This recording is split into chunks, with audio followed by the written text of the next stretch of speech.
when we were talking to that guy about existentialism or nihilism, I think the better question is not that it which one's real, but if you live an existentialist life, you are going to have a better life. Mm. Like it kind of it's like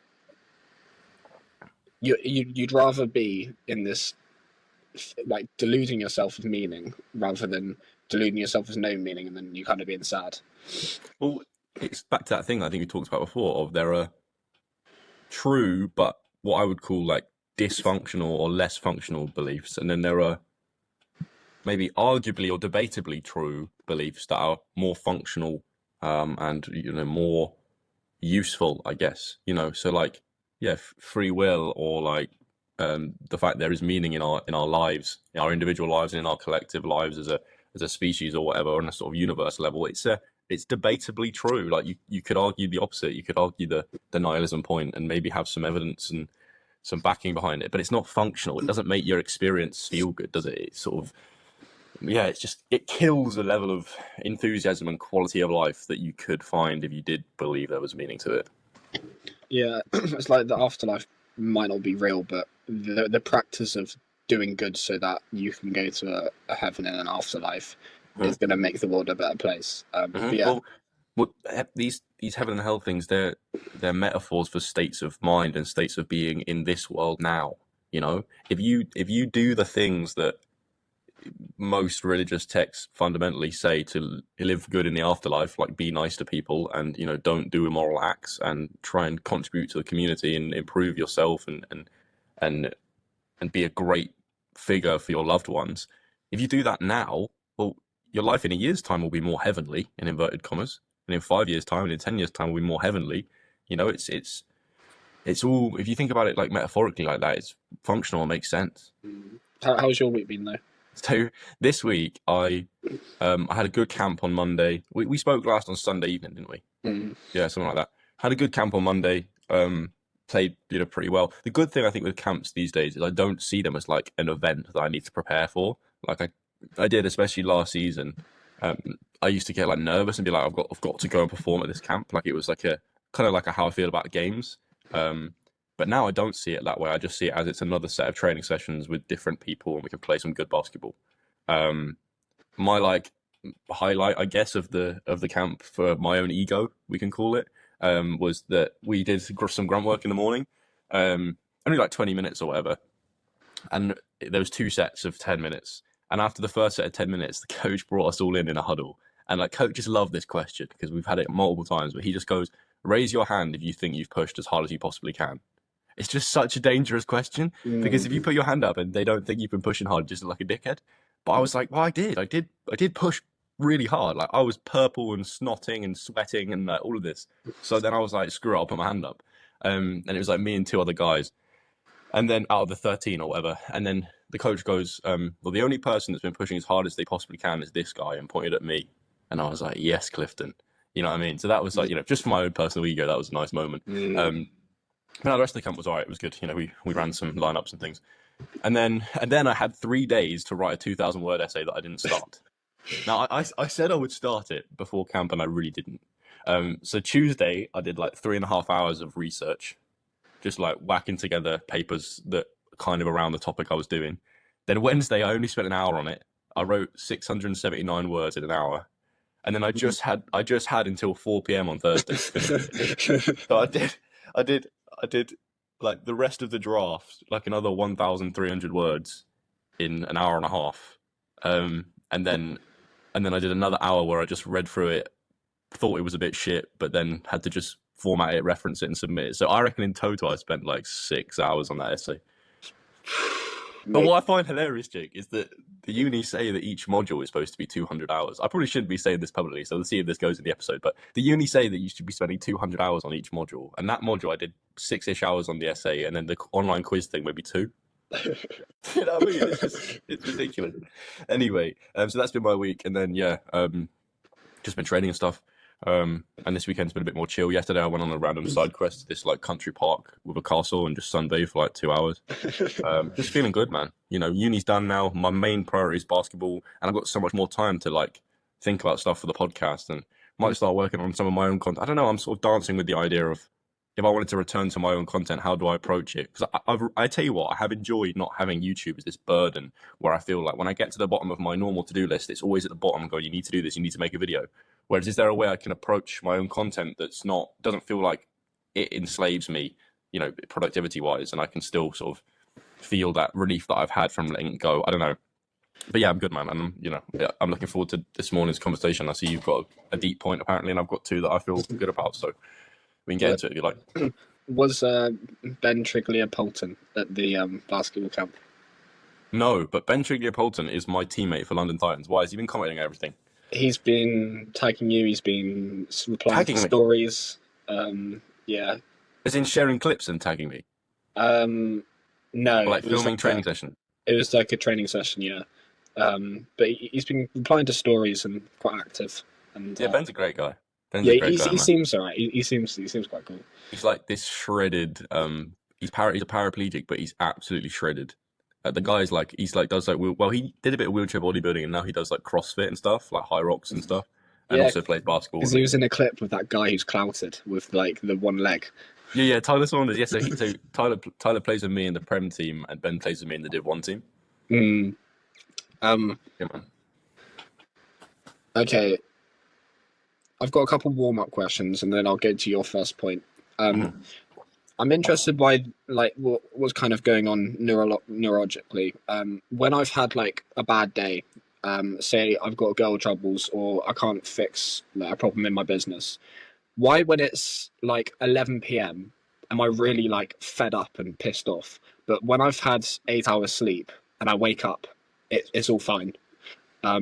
Because like I sleep, it kind of almost has like a healing ability about it. Like you don't tend to carry on as much of yesterday's pain, and like what's going on in my sort of brain? Do you know?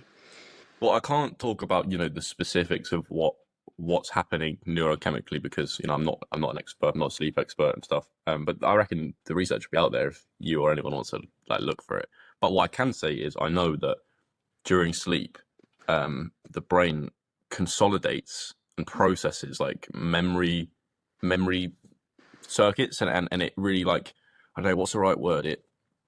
I guess consolidate is the right word. It takes your experience that you had that day and it kind of organizes it into memories, and then that informs how you think about it. Does that make sense? I mean, it's like that's why if you want to like remember something you're learning for school or work or whatever, you go to sleep. It's more sort of ingrained and it becomes integrated into your brain permanently, or like more permanently than it was in the day.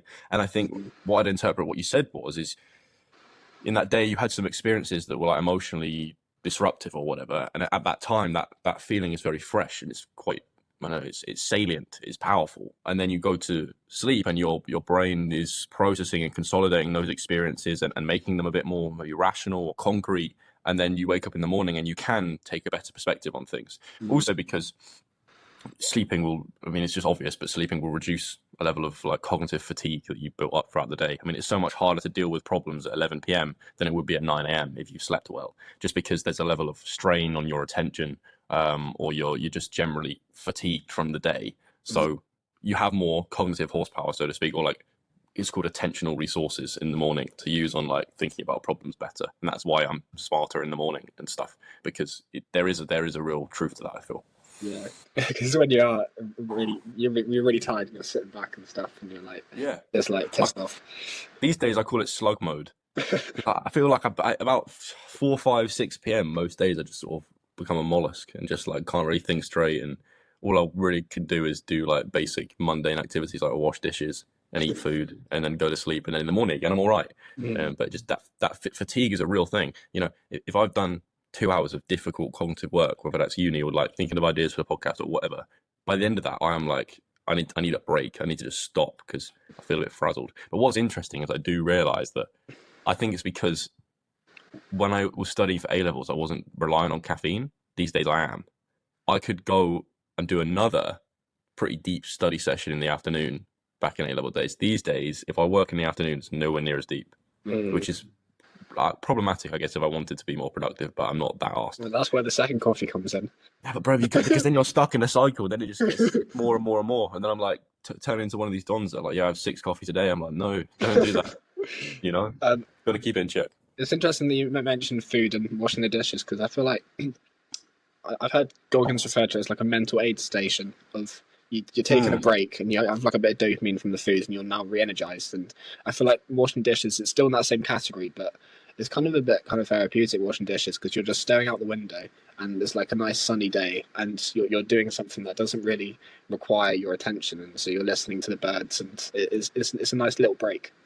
Yeah. Well, they say that I mean, I've read like books like Deep Work by Cal Newport, and they say if you want to restore your attention, when you take a break from work, you want to do something that's more boring than the work. So then when your brain comes back to the work, it kind of feeds it, and you'll get that flow state and that increase in attention again. But what do most people, including myself, do? Well, you take a break from work and you reply to that text from somebody, or you listen to some great music or a podcast, or you watch a YouTube video, or you go eat food with your housemate and have a laugh. Like, that thing you're doing outside of the work is more enjoyable. So when your brain comes back, or you want to put your brain back in work mode, your brain's going to be like, oh, well, that's giving us less dopamine doing this work, so why would we put our attention to that? Whereas if you do something boring by like washing dishes with no music, or just sit and stare at a wall for a bit, your attention is going to be better used when you come back to working, which theoretically makes sense, but practically is difficult to do, I think. You sent me a table the other day of the neurotransmitters associated with different substances of abuse, and I guess when I was reading it, the things I was most interested in is how cocaine results in spikes in dopamine, serotonin, and norepinephrine, if that's pronounced right. Which, I mean, does that make it like 3 times as addictive if it's hitting you from loads of different sides? Yeah, I guess so, isn't it?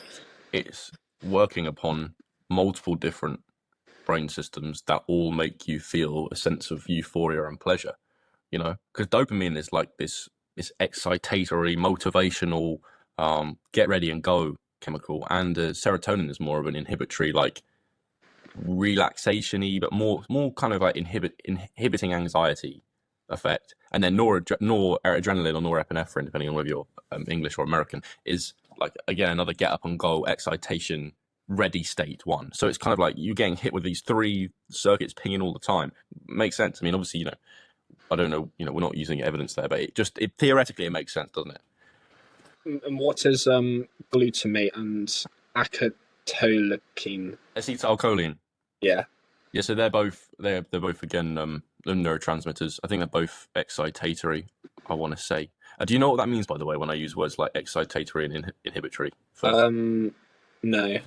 So basically, a neurotransmitter, you got 2 neurons, right? I mean, it's more complicated than this, but we'll use this as like a simple example. You got 2 neurons, and there's a little gap between these 2 neurons called synapse, right? And neurotransmitters, that's why they're called that, is they transmit or inhibit the signal from one neuron to another. Okay, and really in the brain, synapses exist as this network where there's loads of neurons connecting to like one synapse, and it's like this big web. But let's just imagine we've got 2, and let's say in the axon terminal of the first neuron, there's like these clusters of neurotransmitters. If it's an excitatory neurotransmitter like a dopamine, right, it travels across what's called the synaptic cleft between the 2 neurons and fires the second neuron. So that like impulse is continued. It carries along that circuit. So that's why it's called excitatory. It excites the next neuron. Whereas a inhibitory neurotransmitter like a serotonin, right, stops the impulse from going to the next neuron. Serotonin travels across the synaptic cleft and blocks the like electrical impulse carrying on. So that's how we kind of turn on and turn off neurons, or, you know, brain circuits. And obviously I'm using very simple terms there, but if that makes sense at the basic level. That'll helpful, yeah. Tell me about this Thoreau quote. So I read a quote by Henry David Thoreau the other day. Very simple one, very basic, but then led to a lot of different thoughts. And the quote was, "The price of anything is the amount of life you exchange for it." Right? Now, that made me think about decisions, and it made me think about other things that we discussed on the podcast before, like hidden versus observable metrics, and our idea that, you know, many of the things that are intangible, that aren't real in the objective, like scientific method sense, are actually the most important and most meaningful things in life. Because when we come to making decisions from a small everyday level to a larger, like what do I do with my life, what career do I pursue, we often think of it as time/resources. You know, how much time will this take? How much time will it use up? How much money will I spend on it? How much money could I earn on it? Right? We don't think about the intangibles, which is I think that's what Thoreau's referring to when he says life.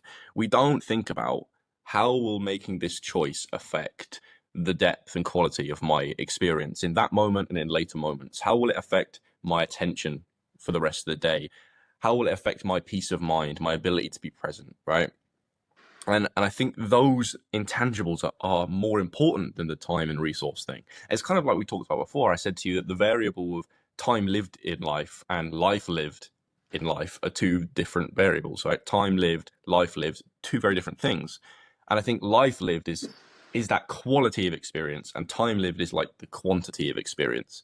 And we only think about decisions in terms of quantity. I think we need to begin thinking them more in terms of quality. Like, does it make you feel more expansive, more confident, more charismatic, more excited about your life? You know, screw how much time it takes or how much resources it uses up, because that's where you make your meaningful moves in life, is the ones that make you feel expansive. I think there's this question that James Hollis writes in the book that I'm reading at the moment, where it's like, I'm paraphrasing here, but it's like, does this decision make me feel expansive or does it diminish me? You know, does it expand my consciousness or does it diminish it? I think that's such a beautiful way of thinking about it, because we do have a finite amount of time and resources, of course, but we also have a finite amount of experiences to have, right? Not even thinking about time and resources. We have a finite amount of experiences that we want to be as high quality as possible, right?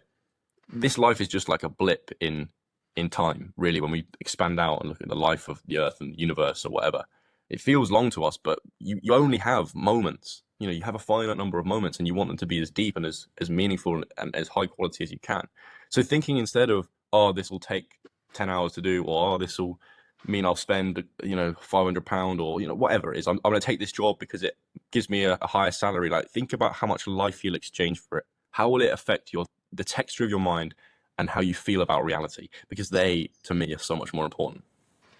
Yeah.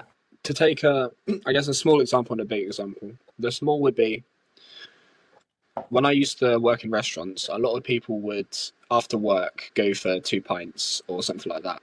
And the normal way to think about it is, well, how much do those 2 pints cost? And it would be, well, the £10 and it'd be the £10 and it'd be the money, and you get that from that couple hours of work. But it's really, how much it costs is really the life that it took for that. So if you didn't enjoy those couple hours at work or that 1 hour at work, then you're exchanging a bit of shit time for a good time. And so I don't think the price is money. I don't think the price is necessarily even the time. It's the life translation of the energy. I was at work and I'm after work. Yeah, here's a great way of thinking about it using that same analogy, right? Let's say you go for those few drinks after work with a colleague and you don't really like that person, but you're doing it because you feel you have to. You find them quite irritating, but for social etiquette, you say yes and you go and sit there and you use your evening just listening to their yap and you don't really mind. Or alternatively, you go out for a couple of drinks with a colleague who you really like and you have a great conversation or you have a lot of fun, right? And it feels meaningful and you strengthen that friendship and like it puts the world to rights in your mind. You feel great about it, right? The time, how long you spent out, and the resources spent on the drinks are the same in both scenarios. But the quality of the experience, the depth of the experience, the amount of life lived is different across the two experiences. So you can then see, well, maybe in example A, the better opportunity or the better choice was to say no and go do something that is higher quality to you, whatever that looks like. But in example B, it was a good decision because you got a lot of life out of it. You got a high quality experience. But across the two, time and resources are the same. Yeah, it's a really good question to ask. I mean, the people example, I was pondering on, like,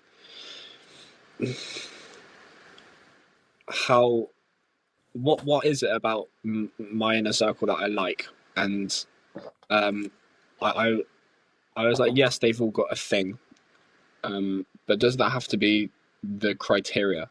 And I was like, no. There's what's more important is that they're virtuous and that they provide depth in the present moment, because them having a thing just provides the depth, and so that's what I'm happy to exchange my energy of life with.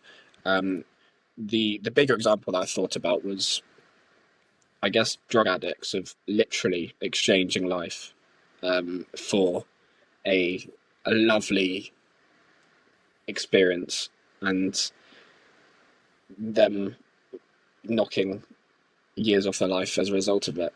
And and so maybe we are all just, we're not exchanging time, we're not exchanging money, we're just all exchanging life. Mm. And a term I guess that's become more frequent in my vocabulary in recent months is the idea of selling your soul, right? And you can use it on a small example or larger examples. But I see maybe that phrase as the same thing as what we're talking about here, exchanging a lot of life for not a lot of meaning back. Or a lot of your life force and your mental energy and your capacity for experience, you're exchanging that for something that leads to harm long term, even if it's good in this moment. So what Whereas, would be a small example of selling your soul? and I'm not criticizing anyone here because there are so many factors that lead to this type of behavior, and we should approach it with compassion and empathy. But like something like addiction to a substance, it is selling your soul to this like woman in the red dress, this siren that kind of calls you in to a few hours of euphoria, but really you're frying your brain and sending your life in a downward spiral. And I know that happens because people are traumatized, and it's a final option to keep them feeling like everything's okay and stopping them from ending their life or doing something really destructive. So like, I'm not coming to it from a critical angle. But then another one I think about is like, well, things like immoral sexual behavior, or like paying for sex, like prostitution or whatever. That to me, that's like prime example of selling your soul. That's not good for your spiritual health. That's not a virtuous act, but it's something people do because they're wanting a thrill. They're wanting what they think is deep and quality experience, but it's just something masquerading as that, and really it's something quite dark, and something quite, I don't know, I don't want to use the word evil, but something, just something quite disturbing. And so that's a prime example. But I look at it in a small way where, like, I see fast food restaurants as like, I go and sell my soul a little bit. The other night I was so hungry coming out of training and there was no food. So I was like, I just need to go to McDonald's now. Like I was at the bottom of Maslow's hierarchy of needs. You know what I mean? I just needed calories instantly. And so sometimes you do sell a little bit of your soul and you go to you buy shitty food. But, I used all these terms in jest slightly, but I think we're talking about the same thing here. It's your relationship with reality, the quality of your experience. That to me is a more important thing to focus on than how much time it takes and how much resources you spend on it. There's a guy in KFC the other week, and here we go. This is how all the best stories start. No, I was sitting there because I don't like eating at home anymore. I don't like taking away and eating at home. I like to be sitting in the place, and because something might happen, whereas at home nothing's going to happen. And this guy comes storming in, very angry, and he's just moaning about how he got the wrong burger from Deliveroo or something. And I'm like, you're shouting to the 5 hardworking, underpaid women about how your burger is slightly wrong. It's not that deep. And he was generally getting very aggressive. And I was in my head, I was like, are you gonna, like, you gotta say something to him if this gets more. You gotta tell him, like, you're not allowed to shout at a woman, because but why I pointed that out is, like, these are the type of people that go to these fast food places. The stereotypical, very overweight, very be careful now. Yeah, no. Very, I know what you mean. Yeah. I know what you're trying to say. So I don't like to be associated with that type of human, and so I try to avoid these fast food places. Well, that's it. But again, we don't. I don't want to sound like a dickhead, and I understand how people get into these positions. These things are addictive. But yeah, if you're eating at places like that regularly, it's not the off chance thing that you might do. It's a regularity. It's part of your week. Then it's not looking good. You know what I mean? It's not going to be good for your mind or your body or your soul, from any perspective. So I feel you, man. And those things happen. It's real. but I think it's only in hindsight that we realise these sort of things of like, oh, I Mm. probably shouldn't have eaten there. Oh, Like 100%. you don't. Most people do it, and like there's a sort of thing about the wisdom. Yeah, you get in hindsight. Well, that's why Maslow's hierarchy of needs is such a powerful theory. It's so true. You know, when you're on that bottom layer, when I really badly need a piss, right, and I've been holding it in for like an hour or two, I'm not thinking virtuous thoughts. I'm not being compassionate. I'm not sort of doing what I do possessed by the spirit of unconditional love. I'm just needing a piss aggressively, and I'll do whatever I can do to get to a toilet. No, but it's true, Jake, isn't it? I hope that people can relate to that. Or if I'm like really hungry or really thirsty, you know, it's Maslow is so right that you have to get these basic physiological needs in check first, and then his next stage of his safety needs. Like, yeah, if the bailiffs were knocking at my door, or I didn't have a place that was really stable to live, or I was struggling financially, like of course I wouldn't be in a position where I could be more virtuous. And that's why it was a revelation that came to me in a psychedelic trip once, that Joel, no, honestly, it was, Joel, your problems are very privileged problems. Your problems of like, oh, how do I think about myself, and how do I deal with social situations where people don't understand who I really am, and how do I integrate the part of me that I feel inside into who I am in the world, and all this. This voice just came to me and went, Joel, shut up. That if that's your problem, is your problem is how do I live a meaningful life? How do I have an adventure? How do I keep my soul happy and my human self happy, or whatever? Those problems are only able to be my problems because I do have food to eat, I do have a house to live in, I do live in a safe country. Like, that was kind of the message that I received, was like, these might feel like problems, but they're beautiful problems to have, rather than real problems like war and starvation and all of that. So yeah. Good point. I'm going to pivot, and Go for it. I think this is a good thought. So the question that I was trying to answer across multiple coffee shop sessions is, how do I know that me today, what I do today, is going to contribute towards me in 10 years? And I looked into essentially what it is potential, right? And there's a kind of different slant of thinking that I want us to think about potential. I think the way that Aristotle frames it is, potential is kind of just motion. So it's just a change of states, just like how a banana has the potential to ripen. It goes from this changing of states from green to yellow. And so this all seems, on the surface, we spoke about the existence of potential before, and the argument seems pretty strong. Potential must exist. But I gave it a lot of thought, and I realized, like, the banana doesn't know that it's going to go from green to yellow. Okay. And so you discover your potential only by acting without full knowledge of it. You don't have knowledge of your potential. You're kind of just guessing, and so this is more of a symbol than a reality. And then I went and read some Alan Watts, and he used a couple of examples of Freud speaking of this psychic energy, known as libido, which means blind lust. And then you've got Ernest Hinkle, who spoke about the universe as being a manifestation of blind energy. And then Nietzsche speaking of the energy within us as this will to power. And so my fundamental point is, you have an aim, but it's blind. And you don't have the exact knowledge of what it's going to look like. So you're literally just guessing. And so is potential just an idea rather than in my head, rather than an external reality? Are you the flame that has an idea about this ideal self? Yeah, you are the flame that has an idea about this ideal self, but the exact form, that's uncertain. And so the internet might violate me because I said Africa wasn't real. But look, I have an idea of Africa in my head, and likely if I go to Africa, it's not going to be the same image that I have in my head. It's Which not is going true. to fulfill its potential. And so we think about this on the continuity of life. Alan Watts says the continuity of life is the same illusion as whirling a cigarette in my hand and seeing the illusion of the flame. But what really exists is this point of energy, the actual flame of here and now, right here and now. And so if we're kind of going along with this and saying that this is true, why is the world designed like this? Well, a good story doesn't reveal too much to the reader at once.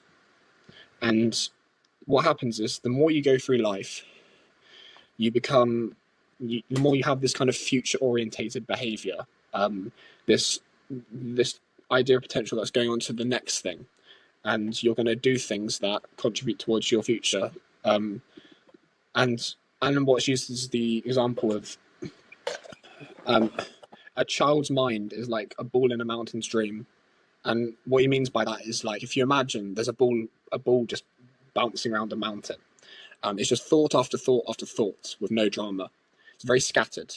But then it becomes maybe like less blind, and therefore, well, what does this mean for cause and effect? Because, I mean, my answer to the question, the first question of how do I know me today is going to come true towards me in 10 years? Well, I don't know, 2 years ago, I wouldn't have thought I'd be the person I was today. And so then the question is, well, does this mean that I have no control? Or how much control do I actually have? Or if I want to be this guy, what if that's not possible? Or is it healthy to pretend and have this kind of illusion and have this kind of absurdism philosophy of, there's no meaning and you're just going to flow through life? And so I'll pause there, and I'll let you have any thoughts, share any thoughts. Yeah, I've made a couple notes. One is sort of a smaller point that is why I agree with you about this potential idea and links to something we said before, and then I'll go into a little bit about this like life force idea. But like, potential is so interesting, and we've said this before, because everyone lives as if it exists, but it doesn't in the sort of typical terms that we describe existence as. And that's why I've written here, potential equals faith. It's the same thing, really. It's like people who say, I'm not, I don't believe in things that don't exist in the context of, I don't know, God or religion or spirituality or whatever. It doesn't exist. It's not real. But I'm like, okay, but then why are you trying to get good at stuff? Well, because you have a belief in your potential for a better life. That's not real. That doesn't exist.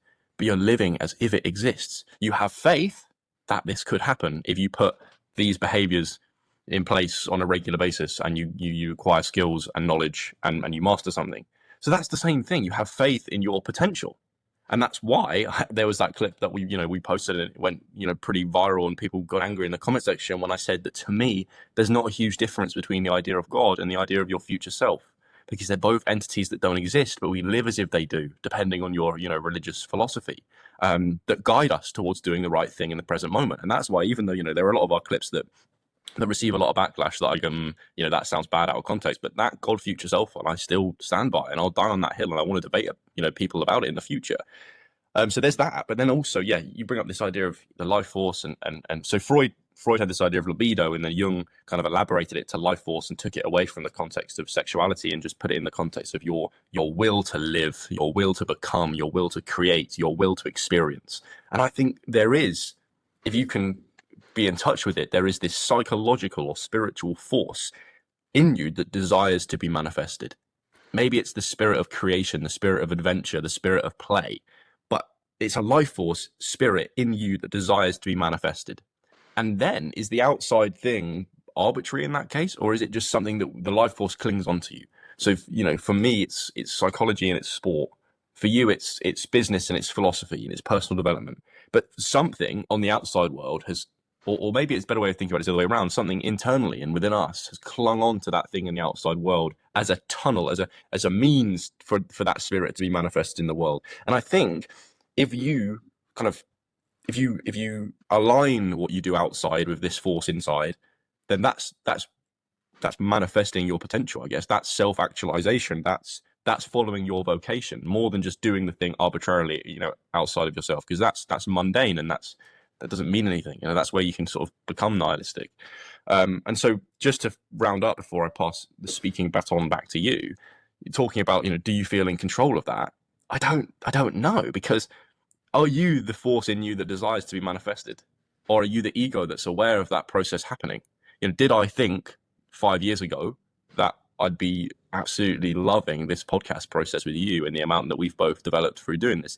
Did I think that I'd be part of the GB Under 23 program? Did I think I'd be living in London with the social circle I have? No, I just followed like interest and enthusiasm and belief and faith in my potential, and it's got me here.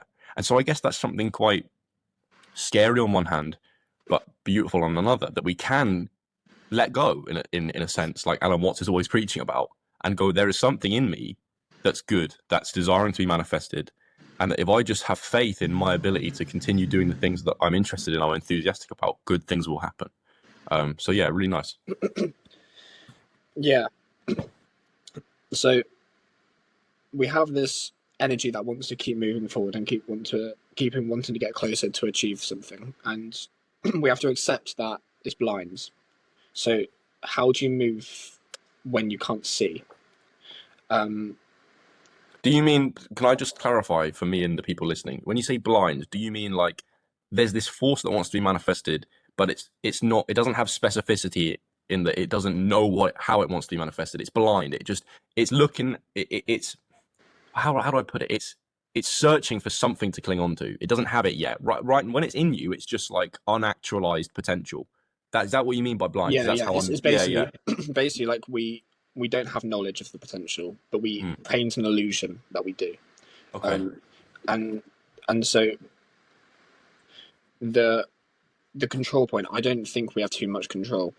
I think the best thing to think about it is not a push, it's a pull.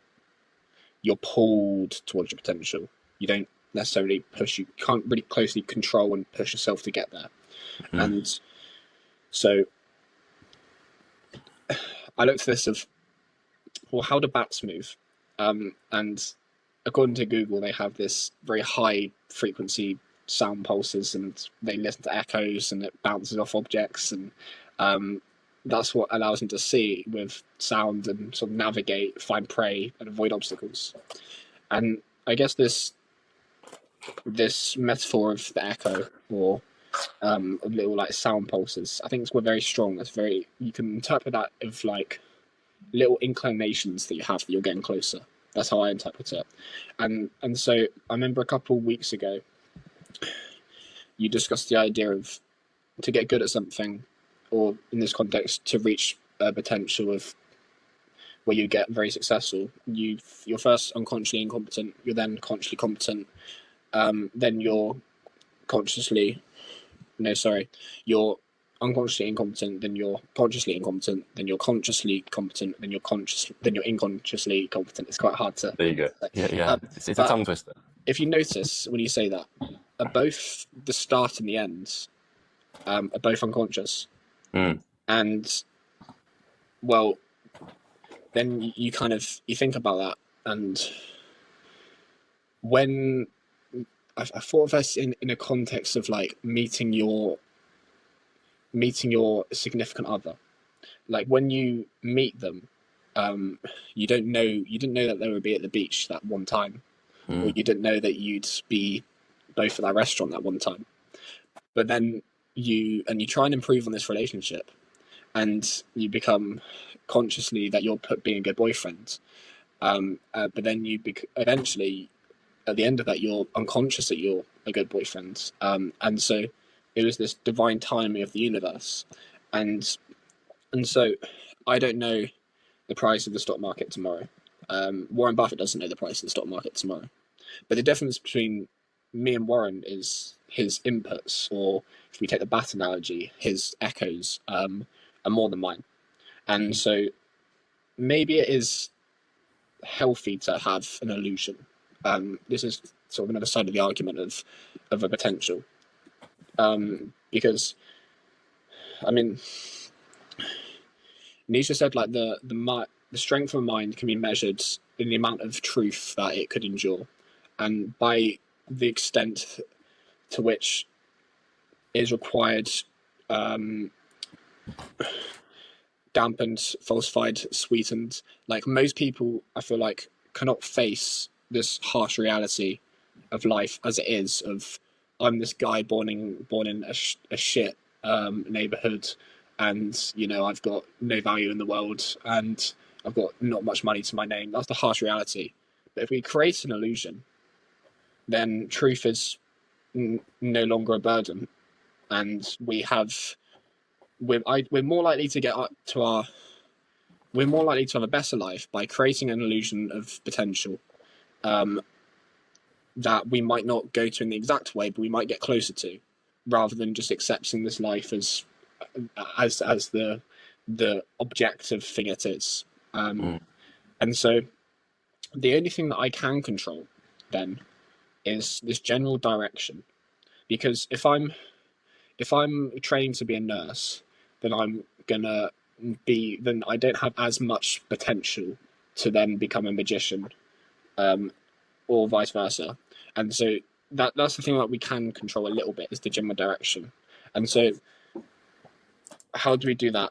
And it reminds me of the conversation I had with the spiritual girl a couple of months ago, of when I met her. She said, I'd rather be, even if I'm on my own exploring around London, I'd rather be outside by myself, because I know something could happen.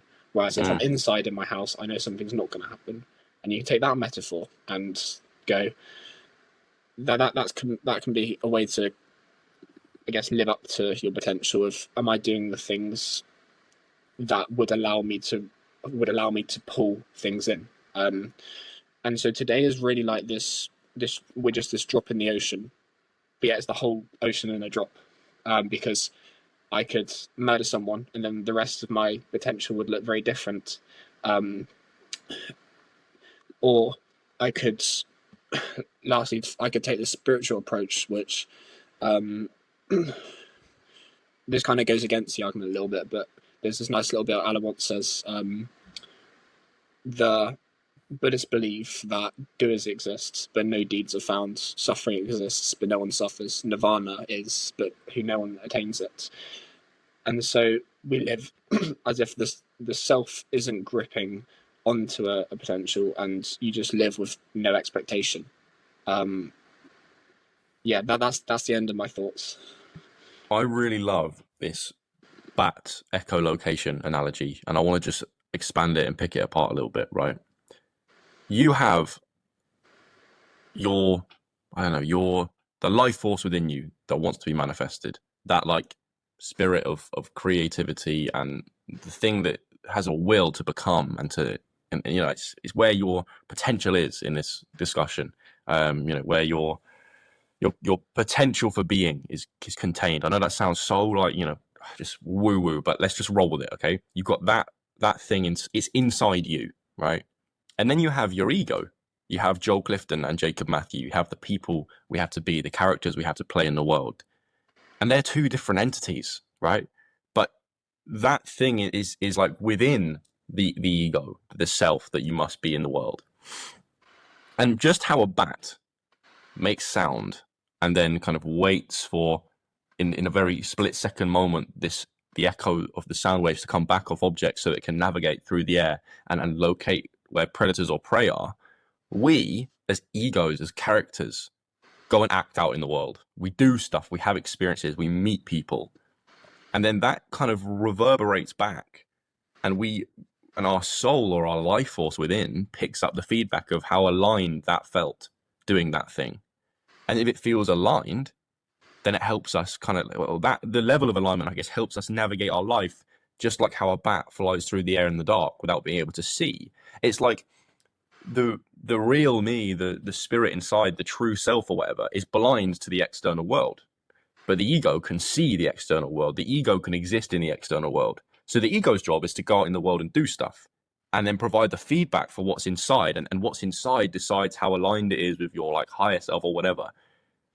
Does that analogy make sense? It's like your spirit is your most purest divine part of yourself, in our opinion, based on our belief system. But it can't act out in the world. You have to do that through your ego, and that's why your ego is a functional part of your psyche. But you act, you see things, you feel things, you behave, and that provides feedback for like how aligned was that with what I'm supposed to be doing. And the more you do stuff that feels aligned with what's within you, the more you'll like a bat flying through the air and soaring past objects, you'll fly in the right path for your life. Mm. Do you think that that's sort of around the right answer of how do you achieve your potential? You first need to get into the right cave to be able to be exposed to the bat's echoes, and then you carry on with the just general direction by, I guess, being out in the world and pulling towards opportunities rather than being locked into your house in isolation. And so you kind of allow yourself to be exposed to it.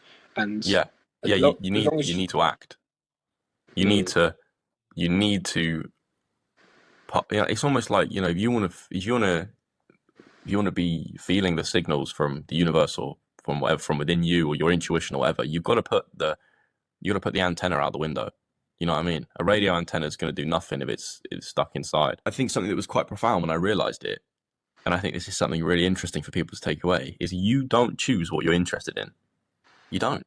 You might think you do, but you went out and acted, or you experienced something, or you were exposed to something, and you were gripped. Now, you didn't choose to be gripped by it. You didn't choose to be interested in it, but you were. And I think that's like you're acting. You're like the bat making the sound. You go out in the world. You show intention. And then what comes back to you is the level that it grips you or interests you or aligns with whatever's inside you. And so you follow that when you experience it. You follow your interest. And if you don't go out and act, you don't give yourself the opportunity to be interested.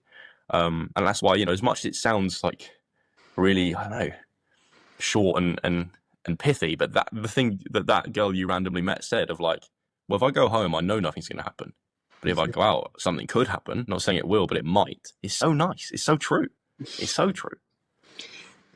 Yeah, I guess your thing of you don't choose what you're interested in. I think that's what Alan Watts was kind of saying about how deeds exist but no doers are found, and then that poses more of an existential question of, well, that, is that moving with God? Is that something divine, something like that? Or it's the same idea as the muse from Stephen Pressfield's work. That creativity was this force that possesses you. You don't choose what you create. I guess you are his perspective is that you are the vehicle for the ideas. And so I guess, well, the problem of well, why do people not achieve their potential? Maybe they're just not aligned. Maybe they're in the wrong city. Like they think they're born in the wrong century, but maybe that antenna is just not picking up the right frequencies. They didn't meet the people that they were trying to meet, and even in, like, you think of it in a relationship example of, well, there's an interesting question that I once saw Peterson say when he was like, how many times do you think in your life that you'll meet a suitable partner that you could have a platonic relationship and marry? How many opportunities do you have for that? And then he talked to the students, and they came to the idea of about 5 to 10. So you get 5 to 10 chances that you'll meet the one, which I think is quite accurate. And so, well, you need the antennae to be able to get that. You can't be staying at home, all isolated. Well, there's that to me just screams like, so many people live waiting for life to happen, whereas you've got to go out and be active in it, and like, like we laughed about many episodes ago, that there are people there that happen to life and people where life happens to them, which is just a funny way of phrasing it.